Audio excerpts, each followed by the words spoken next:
ಜಿ5 ಇರುವಾಗ ನೀವು ನಿಮ್ಮ ನೆಚ್ಚಿನ ಶೋಗಳನ್ನ ಎಂದಿಗೂ ಮಿಸ್ ಮಾಡಿಕೊಳ್ಳುವುದಿಲ್ಲ. ಅದು ಸಂಪೂರ್ಣ ಉಚಿತವಾಗಿ.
ನೀವು ಮಾತಾಡಲ್ಲ ಅಂತ ಗೊತ್ತು,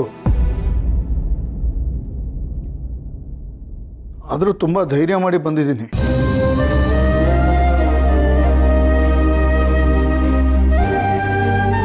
ಮಾತ್ರ ಬರೆಯುವ ನೆಪ ಅಷ್ಟೇ.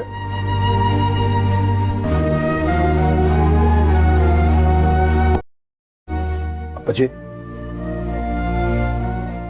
ನಿಮ್ಮ ದೃಷ್ಟಿಯಲ್ಲಿ ನಾನು ತಪ್ಪು ಮಾಡಿದವನು,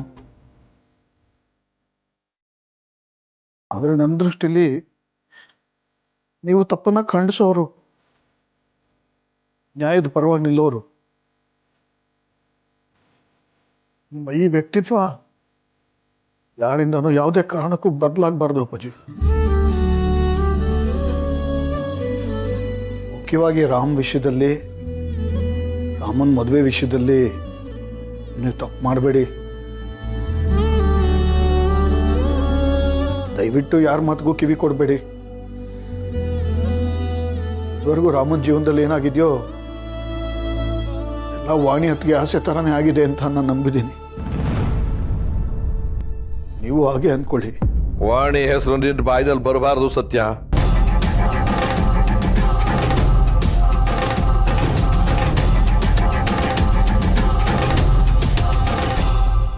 ಮೆಹಂದಿ ಫಂಕ್ಷನ್ ಅಂದ್ರೆ ಹಾಡು ಡ್ಯಾನ್ಸ್ ಎಲ್ಲ ಇರ್ಬೇಕು.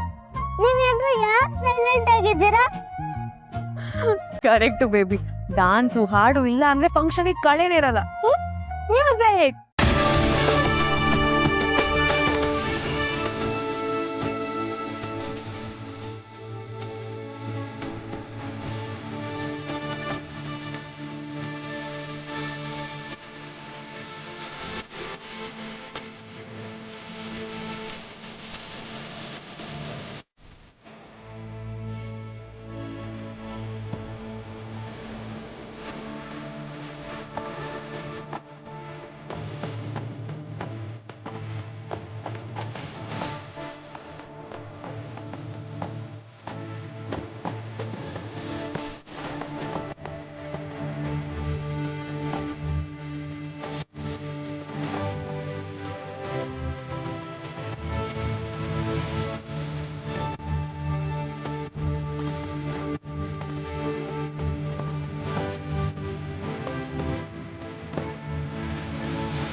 ಹಾಯ್ ಸೀತಾ, ನನ್ನ ಮೇಹು ಹೇಗಿದೆ?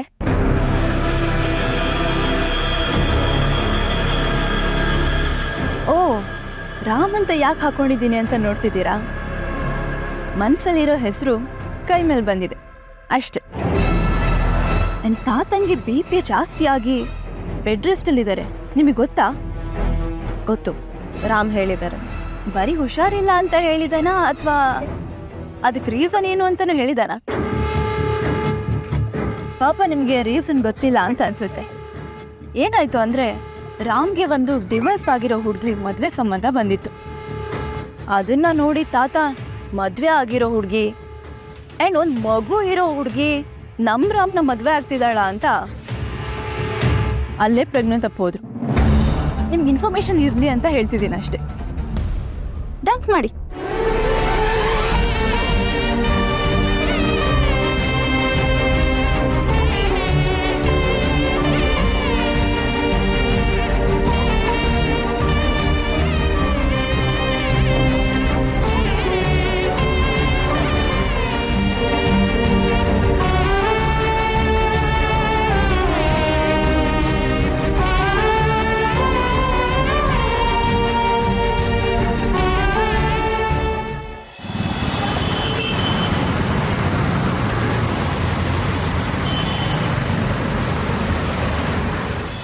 ನಿನ್ನಿಂದನೇ ನಮ್ಮನ್ನೆಲ್ಲ ಬಿಟ್ಟು ಹೋದ್ಲು ವಾಣಿ. ಈಗ ದೊಡ್ಡದಾಗಿ ಮಾತಾಡ್ತಿದ್ದೀಯ. ನಾವೆಲ್ಲರೂ ನಿನ್ನನ್ನು ಎಲ್ಲಿರಬೇಕೋ ಅಲ್ಲಿರಿಸಿದ್ದೀವಿ. ಆದರೆ ರಾಮ ನನ್ನ ಚಿಕ್ಕಪ್ಪ ಅಂತ ನಿನ್ನನ್ನು ತುಂಬ ಪ್ರೀತಿಸ್ತಿದ್ದಾನೆ. ಅವನಿಗೆ ಅವನ ತಾಯಿ ಸಾವಿಗೆ ನೀನೇ ಕಾರಣ ಅನ್ನೋದು ಗೊತ್ತಾದರೆ ಆ ಪ್ರೀತಿ ಹೊರಟೋಗುತ್ತೆ ಕಣೋ. ವಾಣಿ ಅತ್ತಿಗೆಗೆ ನಾನೇನು ಅಂತ ಗೊತ್ತು. ಮುಚ್ಚೋ ಬಾಯಿ. ವಾಣಿ ಹೆಸರು ಎತ್ತಬೇಡ ಅಂತ ಹೇಳಿದೆ ತಾನೆ. ಟ್ಯಾಬ್ಲೆಟ್ಸ್ ತಂದು ಕೊಟ್ಟಿದ್ದಕ್ಕೆ ಥ್ಯಾಂಕ್ಸ್. ಮೊದಲಿನಿಂದ ಹೊರಡು. ಹೋಗ್ತೀನಿ. ಕೊನೆದಾಗ ಒಂದು ಮಾತು, ದಯವಿಟ್ಟು ರಾಮನ್ ಮದ್ವೆನ ಅವನು ಇಷ್ಟಪಡೋ ಹುಡುಗಿ ಜೊತೆನೆ ಮಾಡಿ. ಯಾರ್ಯಾರ್ದೋ ಮಾತು ಕೇಳ್ಕೊಂಡು ಇನ್ಯಾವುದೋ ಅನಿವಾರ್ಯಕ್ಕೆ ಸಿಕ್ಕಿನೋ ಯಾರೋ ತಂದು ಕಟ್ಬೇಡಿ. ಮದುವೆನೇ ಅಲ್ಲ, ನರಕ ಅದು. ಪ್ಲೀಸ್ ಅಪ್ಪಾಜಿ.